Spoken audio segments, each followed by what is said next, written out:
بسم اللہ الرحمن الرحیم۔ السلام علیکم پیارے دوستو۔ اہل محبت آزمائے بھی جاتے ہیں۔ ایک صحابیہ رضی اللہ عنہ کا عجیب واقعہ لکھا ہے کہ ان کی شادی ہوئی، اللہ تعالیٰ نے ان کو حسن و جمال بھی عجیب دیا تھا، اور شادی بھی ایک بڑے امیر کبیر صحابی سے ہوئی جن کے پاس ہر طرح کے عیش و آرام کے سامان تھے۔ میاں بیوی میں خوب محبت تھی اور اچھی طرح وقت گزر رہا تھا۔ بیوی اپنے شوہر کی خدمت بھی کرتی تھی اور انہیں خوش بھی رکھتی تھی۔ دونوں میاں بیوی خوشی خوشی زندگی گزار رہے تھے۔ ایک رات شوہر کو پیاس محسوس ہوئی۔ اس نے بیوی سے کہا، مجھے پانی پلا دو۔ بیوی اٹھی اور پانی لانے چلی گئی۔ جب پانی لے کر واپس آئی تو خاوند سو چکا تھا۔ وہ پانی کا پیالہ لے کر کھڑی رہی، حتیٰ کہ جب خاوند کی دوبارہ آنکھ کھلی تو دیکھا کہ بیوی پانی لے کر کھڑی ہے۔ وہ بڑے خوش ہوئے۔ انہوں نے اٹھ کر پانی پیا اور بیوی سے کہا کہ آج میں اتنا خوش ہوں کہ تم اتنی دیر پانی کا پیالہ لے کر میرے انتظار میں کھڑی رہی۔ آج تم جو کہو گی میں تمہاری فرمائش پوری کروں گا۔ جب خاوند نے یہ کہا تو بیوی کہنے لگی، کیا آپ اپنی بات میں پکے ہیں کہ میں جو کہوں گی آپ پورا کریں گے؟ کہنے لگے، ہاں پورا کر کے دکھاؤں گا۔ کہنے لگی، اچھا پھر آپ مجھے طلاق دے کر مجھے چھٹکارا دے دیجئے۔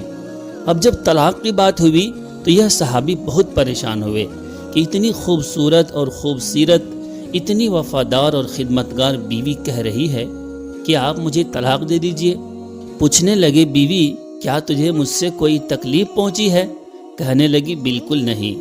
پوچھا، بیوی کیا میں نے آپ کی بے قدری کی؟ کہنے لگی، ہرگز نہیں۔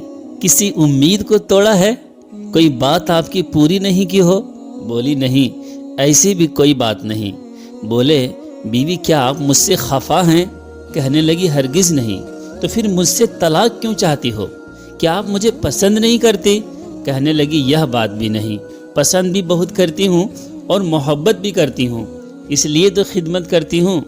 آپ نے کہا تھا کہ میں آپ کی بات کو پورا کروں گا، لہٰذا آپ مجھے طلاق دے کر مجھے الگ کر دیجئے۔ کہنے لگے، اچھا ابھی سو جاؤ، صبح ہوگی تو نبی صلی اللہ علیہ وسلم کی خدمت میں جائیں گے اور آپ سے جا کر فیصلہ کروا لیں گے۔ وہ کہنے لگی، بہت اچھا۔ لہٰذا میاں بیوی دونوں رات کو سو گئے۔ صبح ہوئی تو بیوی کہنے لگی، چلو جلدی چلتے ہیں۔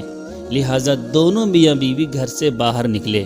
ابھی تھوڑی ہی دور گئے تھے کہ شوہر کا کسی وجہ سے پاؤں اٹکا اور وہ نیچے گرے اور ان کے جسم سے خون نکلنے لگا۔ بیوی نے فوراً اپنا دوپٹہ پھاڑا اور خاوند کے زخم پر پٹی باندھی اور ان کے جسم کو سہارا دیا اور کہنے لگی، چلو گھر واپس چلتے ہیں، میں آپ سے طلاق نہیں لیتی۔ وہ حیران ہوئے کہ جب تم نے طلاق کا مطالبہ کیا تھا تو نہ مجھے اس وقت سمجھ میں آیا، اور اب کہتی ہو کہ طلاق نہیں چاہیے، نہ اب مجھے سمجھ میں آ سکا۔ کہنے لگی، گھر تشریف لے چلیں، وہاں جا کر میں آپ کو بتا دوں گی۔ جب گھر جا کر بیٹھے تو کہنے لگے، مجھے بتاؤ تو صحیح کیا بات ہے؟ کہنے لگی، آپ نے کچھ دن پہلے نبی صلی اللہ علیہ وسلم کی حدیث سنائی تھی کہ جس بندے سے اللہ تعالی محبت کرتے ہیں اس پر اس طرح پریشانیاں آتی ہیں جس طرح پانی اونچائی سے ڈھلان کی طرف جایا کرتا ہے۔ میں نبی صلی اللہ علیہ وسلم کا فرمان سنا تو میں دل میں سوچتی رہی کہ میں اپنے گھر میں کوئی پریشانی نہیں دیکھا، کوئی غم نہیں دیکھا، کوئی مصیبت نہیں دیکھی، تو میرے دل میں خیال آیا کہ میرے آقا کی بات سچی ہے، کہیں ایسا تو نہیں کہ میرے خاوند کے ایمان میں فرق ہو، اس کے اعمال میں فرق ہو۔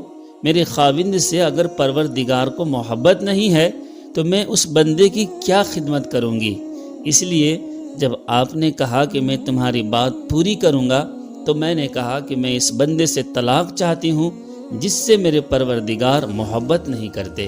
پھر جب ہم حضور صلی اللہ علیہ وسلم کی خدمت میں جا رہے تھے تو آپ گرے اور خون نکلا، تو میں فوراً سمجھ گئی کہ یقیناً اللہ تعالیٰ کو آپ سے پیار ہے، اور اللہ تعالیٰ نے آپ کو اپنی ناراضگی کی وجہ سے خوشیاں نہیں دی ہوئی ہے، بلکہ اللہ تعالیٰ آپ سے محبت کرتے ہیں۔ اب مجھے طلاق لینے کی کوئی ضرورت نہیں ہے، اس لیے میں ساری زندگی آپ کی خدمت کروں گی، آپ کی خادمہ بن کر رہوں گی۔ سبحان اللہ۔ پیارے دوستو، کیسا لگا آپ کو یہ واقعہ؟